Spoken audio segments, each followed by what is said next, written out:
So this happened a while back.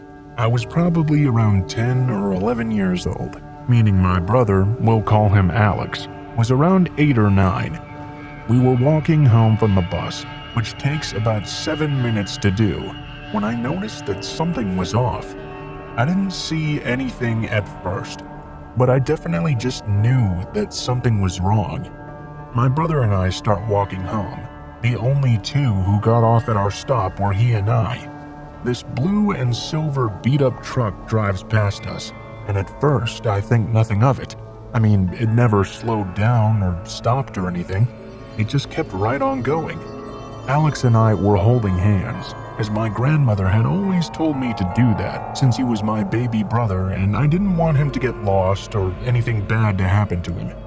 Nothing happened at first, but then I noticed that same truck driving around again, driving our way this time. There was a cul-de-sac at the end of our road. It was driving much slower this time. It went up the road and turned out of sight. By this point, Alex and I were nearing the three-way intersection that connected the cul-de-sac road to the other side road, right off the main one the man had just drove down. I happened to look down the street and see the truck driving extremely slow back down the street towards us once again. I knew in that moment we had to run. I knew there was no other option. I knew that if we didn't, my brother and I would not be safe. I don't know how I knew this, but I knew it in my heart. As soon as we passed a house that blocked us from view, I turned to Alex and spoke to him exactly 4 words. No questions, just run. And run we did. In our driveway, which was about 100 feet long, there was a big row of bushes and pine trees that divided our home from our next-door neighbor. I dragged him into the bushes and told him to be quiet, and I'd explain everything later. I watched as that same truck drove up and down the cul-de-sac again before coming to a stop right in front of our house. I had to hold my brother's mouth shut because he was crying. I was scared that whoever was following us would hear him and hurt us. Honestly, I was more worried for him than myself at this point. I was in fight or flight mode. I was the big sister, and it was my job to protect him. I looked down at him and told him the truck had been following us, but I told him not to be scared. I wouldn't let anyone hurt him. Thankfully, it seemed to calm him down just a little. After what felt like hours, but was probably only a few minutes, the door to the truck opened, and out hopped a man. He was tall, skinny, and messy. Short hair covered by a torn baseball cap, ripped jean shorts, and a puke green tank top. He entered our yard and looked around a bit. Alex and I were still in the bushes. I was trying to find a way to get to our house safely without alerting this dude's attention. The guy left after what felt like forever and entered his car once more. He started it and began to drive away slowly. I waited a few minutes to make sure he was gone before turning to my brother and saying, "We need to run, okay? When I count to 3, we're going to run behind the house to the back door." He agreed, and we waited a few more seconds before I started counting. I really didn't have a good feeling about this, but I knew we couldn't just wait here forever. I started counting. As soon as I hit 3, we booked it across our driveway and into our front yard to go around the house. As soon as we left our spot, I heard it immediately, the sound of accelerating. He'd seen us. He was just waiting for us to leave. He chased us up our driveway as we ran around the side. I grabbed Alex's hand and practically dragged him around the house. I made him run ahead to the garage door to see if it was locked while I searched for my house key. The garage door was open. I swear to God, I saw this man round the opposite corner of the house that we did, just as I managed to enter.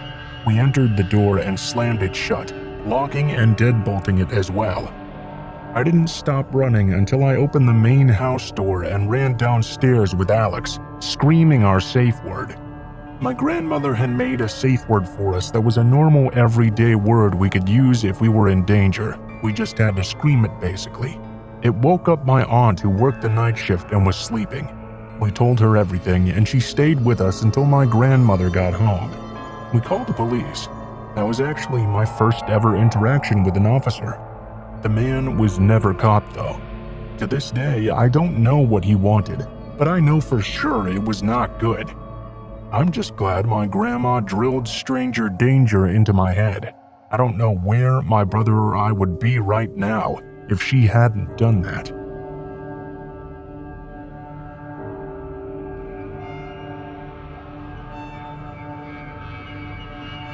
I just came back from dinner with my mom, and we talked about something that happened literally 20 years ago.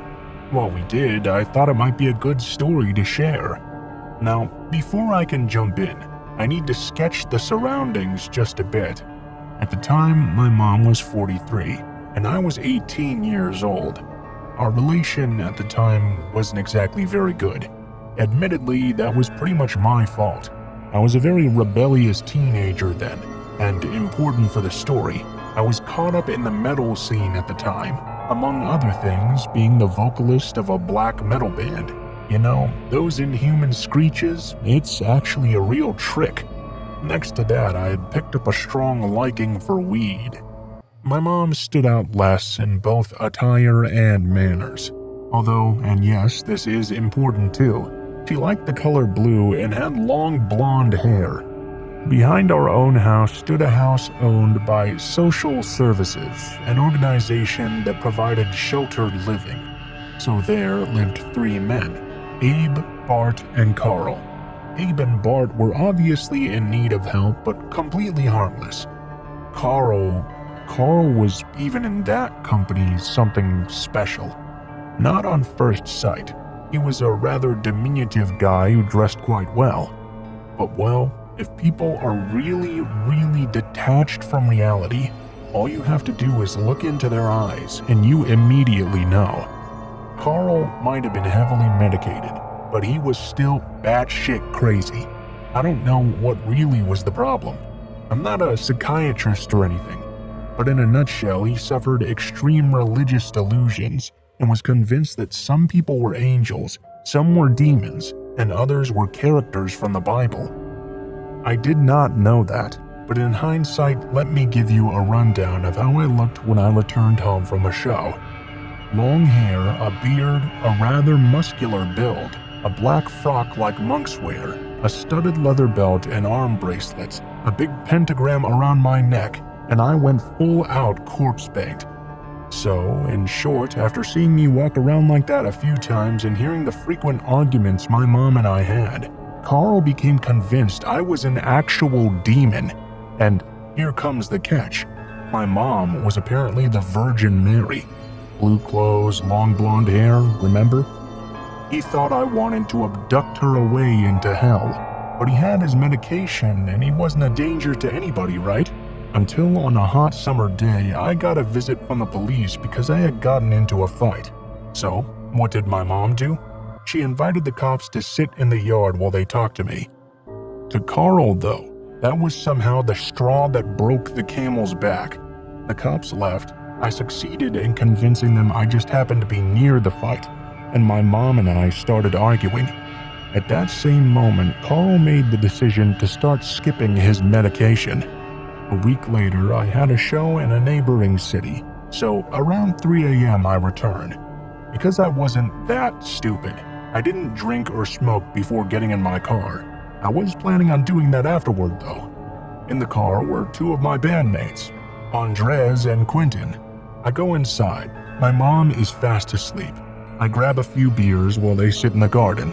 Smoking had to happen outside, and besides, it was pretty hot anyway. We sit, chat, smoke, drink. All is great, until Carl takes this opportunity to act. "What the fuck?" said Andres. He pointed at the hedge at the end of our garden. All 3 of us, intoxicated by then, watched Carl dressed in a white gown and with an aluminum circle on his head, wrestle himself through the hedge. "And what do you think you're doing?" I said. "Begone, forces of evil!" he shouted, waving at us with a rather large cross, almost as long as my arm actually. At that moment, I'll admit, we had no idea what to do. If you think about it, he probably took that as a sign that his cross had worked. He ran to my open back door, my clue to run behind him, screaming at him to stop. He entered my house, shrieking that he was coming to save the Virgin Mary. Now it gets weird. My mom woke up from all the shouting finally. She wore white PJs and had her hair loose. Carl must have thought she'd just descended from heaven, so he bolted it up the stairs, fell to his knees, and started praying in front of her. The 3 demons behind him were, strangely enough, not repelled by this. I grabbed him by his scrawny neck, totally ready to go medieval on him. I mean, we had our problems, sure, but this is my mom we're talking about. He jumped up and wrestled himself free with unimaginable strength and managed to smack Quentin across the head with his cross. Andres and I backed up. We looked at each other and nodded. Now, Carl was going down. "Stop!" my mom said, as loud as she could. She walked up to Carl and took his hand. "I think you're seeing this wrong." He looked up at her and started crying. I mean, ugly bawling. He told her he just wanted to protect her from us. I know, but that really isn't necessary. I whispered to Andres to call the cops downstairs, and I stayed there with my mom. Look, he's just a kid that likes to dress himself up. I don't really like it either, but it's just a game. She motioned at me, and I lost my frock, the belt, and all that other stuff. Underneath, I was only wearing my boxers. I wish I had a picture of this moment.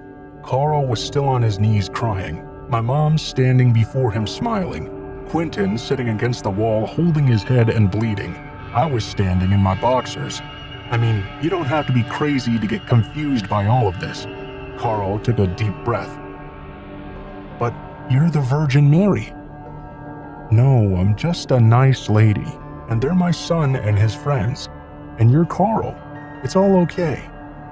He looked at me and then my mom. He stood up and grabbed his cross. He looked at it and then said in an almost childish voice, "Didn't I tell you?" He made his way downstairs through the garden, through the hedge, and back to his own place. Somewhat later, the cops showed up. We explained everything, and the very next day, Carl moved out. That was the story about the one man I don't want to meet again, and how I learned that my mom is underneath her appearance brave and smart as fuck. To conclude this, 2 days later, his social worker paid us a visit, telling us what happened in Carl's mind leading up to that night, repeating over and over how happy they were nobody was harmed. I, by then my usual braggadocious teenage self once again, said I would have dealt with him. The social worker shook his head. Apparently, Carl didn't only have a cross, he also had a large kitchen knife and several other weapons under his gown as well.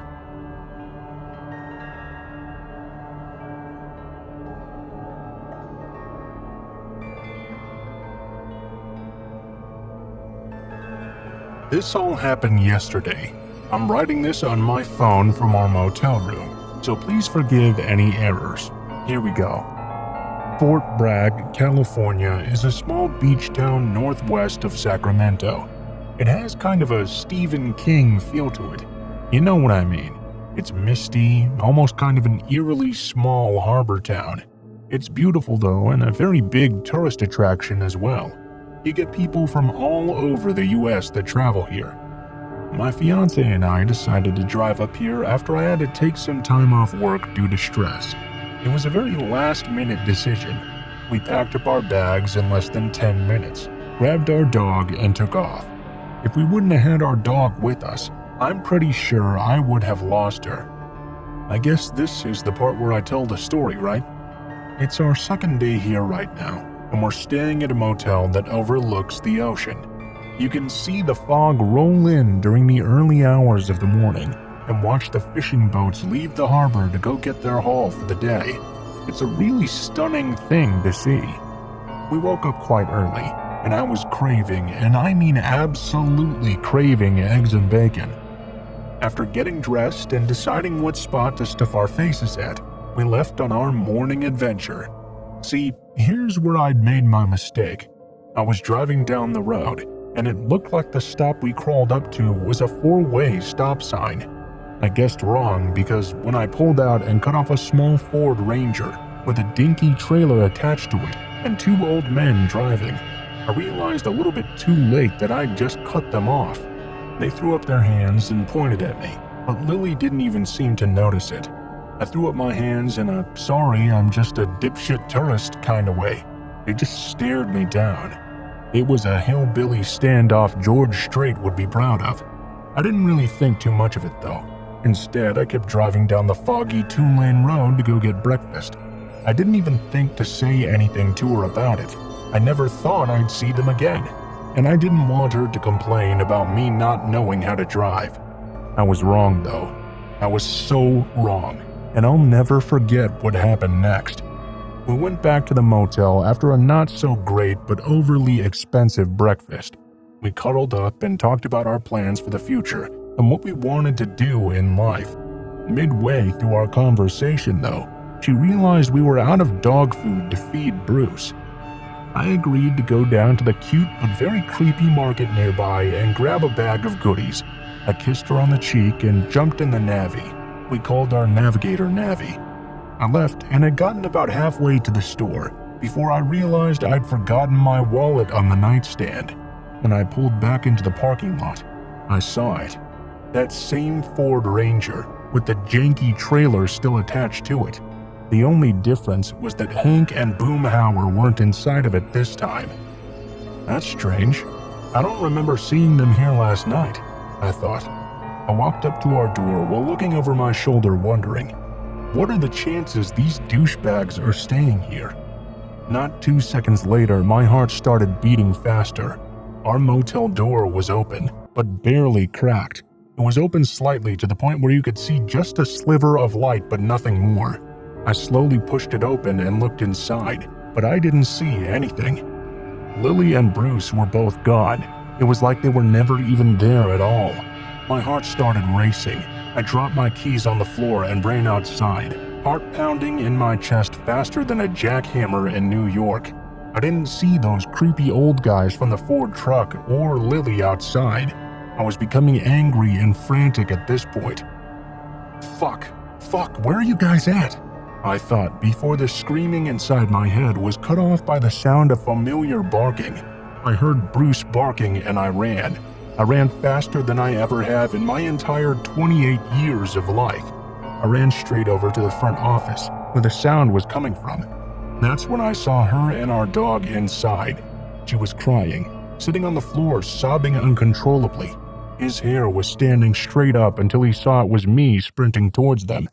Lily got up and ran into my arms. Meanwhile, the clerk was on the phone. I was wondering what the fuck happened in those 2 minutes I was gone. This is what she told me happened, and it makes my blood run cold. Turns out, as soon as I left, not 30 seconds went by when those inbred assholes knocked on the door. Lily opened it up thinking it was me forgetting my wallet, which I did. They tried to force their way into the room saying, "You can thank your boy toy for what's coming to you." They grabbed her and covered her mouth, but those assholes didn't realize one thing. We had a dog in our back seat when I'd cut them off. Bruce jumped off the bed and didn't hesitate to bite the one grabbing her. They kicked him and tried to shake him off, but he wouldn't let go. After being bit and realizing the noise would draw attention if they didn't leave, they ran off, and Lily was able to sprint to the front office and wait for help while Bruce followed suit. I wasn't there. I couldn't protect her. If we would have found a dog sitter and our plans weren't last minute, she could be gone right now. But my dog was there, and he did exactly what a good boy, no, the best boy would do. And for that, he's truly my best friend. If he wasn't there, what could have happened? Would she have been kidnapped, beaten, killed, all of the above? The craziest thing is that they haven't even been caught yet. We filed all the reports with the local sheriff. I told them what happened earlier that morning, and the cop looked right at me and said, "You're lucky your dog was there. If he wasn't and they got in there with her, you could have been filing a very different report right now." I got tears in my eyes at that. I looked over at Lily and Bruce and thank God I rescued him from the pound, because in return he rescued the love of my life when I wasn't there.